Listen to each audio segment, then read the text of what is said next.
दूसरा बाब नज़ूल रूहुल कुद्स।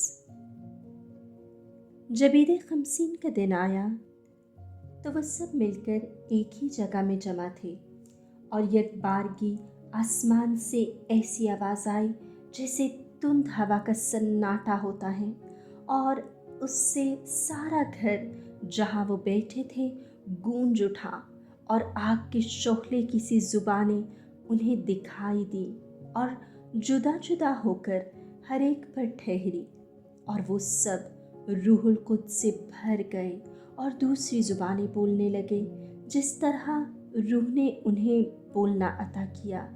और आसमान के तले की हर एक कौम से खुदा तरस यहूदी यरूशलेम में थे।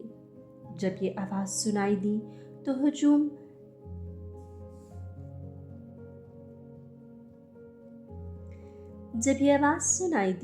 तो हजूम लग गया और लोग मुताज्जब हुए, क्योंकि हर एक को ये सुनाई देता था कि ये मेरी ही बोली बोल रहा है। और सब हैरान होकर और ताज्जुब करके आपस में कहने लगे, देखो ये जो बोलते हैं क्या सब जलीली नहीं?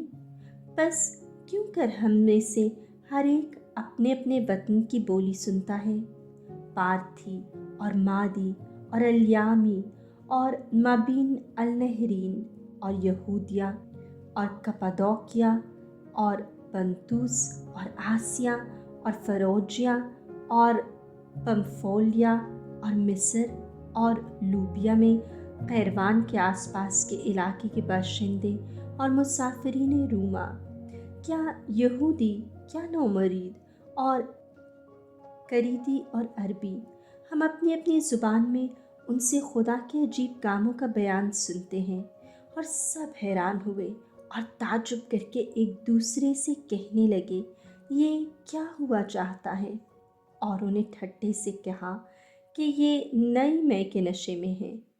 तब पतरस ने उन 11 के साथ खड़े होकर अपनी आवाज़ बुलंद की और उनसे कहा, ऐ यहूदी मर्दों और यरूशलेम के सब रहने वालों, ये जान लो और कान लगाकर मेरी बातें सुनो कि जैसा तुम समझते हो ये नशे में नहीं, इसलिए कि अभी तो दिन की तीसरी ही खड़ी है, बल्कि ये वो बात है जो योएल नबी की मार्फत कही गई है कि खुदावंद फरमाता है कि आखिरी दिनों में ऐसा होगा कि मैं अपनी रूह से हर बशर पर उंडेलूँगा और तुम्हारे बेटे और तुम्हारी बेटियां नबूवत करेंगी और तुम्हारे नौजवान रोयतें देखेंगे और तुम्हारे बूढ़ों को ख्वाब आएंगे, बल्कि मैं उन दिनों में अपने बंदों और अपनी बंदियों पर अपनी रूह से उंडेलूँगा और वो नबूवत करेंगे।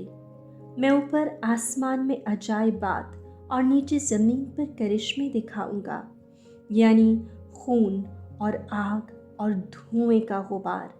सूरज तारीकी और चांद खून बन जाएगा, पेशतर इसके कि खुदावंद का रोज़े अजीम और जलील आए, और ऐसा होगा कि जो कोई खुदावंद का नाम लेगा वो निजात हासिल करेगा।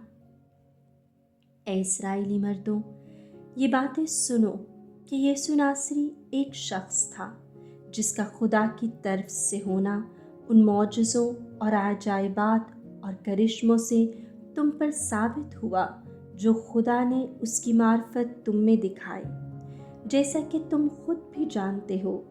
जब वो खुदा की कायम इरादे और इल्म साबिक़ के मुताबिक पकड़वाया गया तो तुमने उसी को बेशर आदमियों के हाथ से सलीब दिलवाकर कत्ल किया, मगर खुदा ने मौत के दुखों से आज़ाद करके उसे ज़िंदा किया, क्योंकि मुमकिन न था कि वो उसके कब्ज़े में रहता, क्योंकि दाऊद उसके हक़ में कहता है, मैं हर वक्त खुदावंद को अपनी निगाह में रखता रहा, क्योंकि वो मेरी दाहिनी तरफ है ताकि मैं जुम्बश ना खाऊं।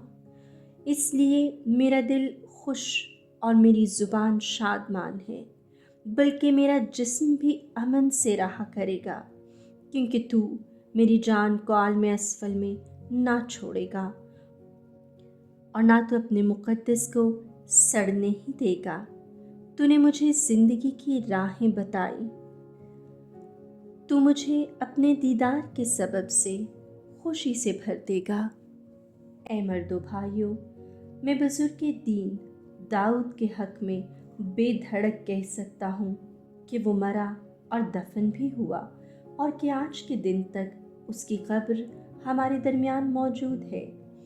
लेकिन वो एक नबी था और वो जानता था कि खुदा ने मुझसे कसम खाई है कि तेरी सुल्ब की औलाद में से तेरे तख्त पर एक बैठेगा।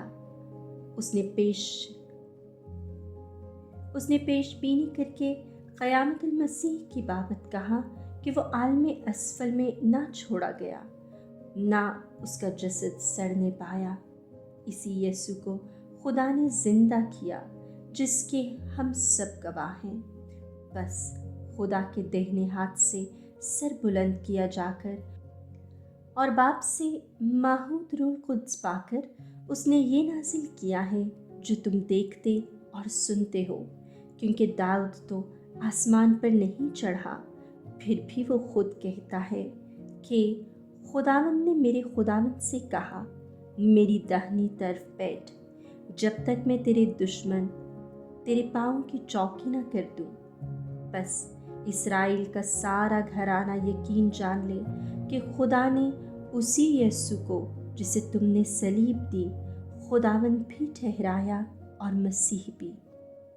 जब उन्होंने ये सुना तो उनके दिल छट गए और पतरस और बाकी रसूलों से कहा कि मर्दो भाइयों, हम क्या करें? तब पतरस ने उनसे कहा, तौबा करो और तुम में से हर एक अपने गुनाहों की माफ़ी के लिए यीशु मसीह के नाम पर बपतिस्मा लें, तो रूह कुद्स इनाम में पाओगे। इसलिए कि ये वादा तुमसे और तुम्हारे बच्चों से है और उन सब से भी जो दूर के हैं और जिन्हें खुदावंद हमारा खुदा अपने पास बुलाएगा। पहले नौमोरीद। और उसने बहुत सी और बातों की गवाही दी और उन्हें नसीहत की कि अपने आप को इस कद रफ्तार कौम से बचाओ। बस जिन्होंने उसकी बात कबूल की उन्होंने बपतिस्मा पाया और उसी रोज़ करीबन 3000 आदमी उनमें मिल गए और वह रसूलों की तालीम और इख्तलात में और रोटी के तोड़ने और दुआ करने में कायम रहे।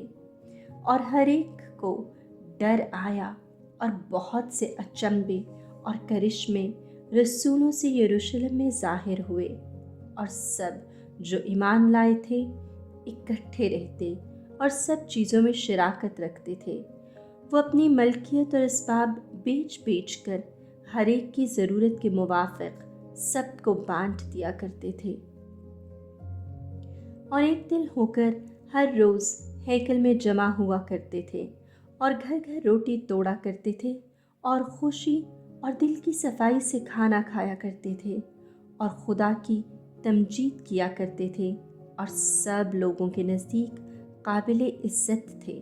और खुदावंद हर रोज़ निजात पाने वालों की जमात बढ़ाता रहा।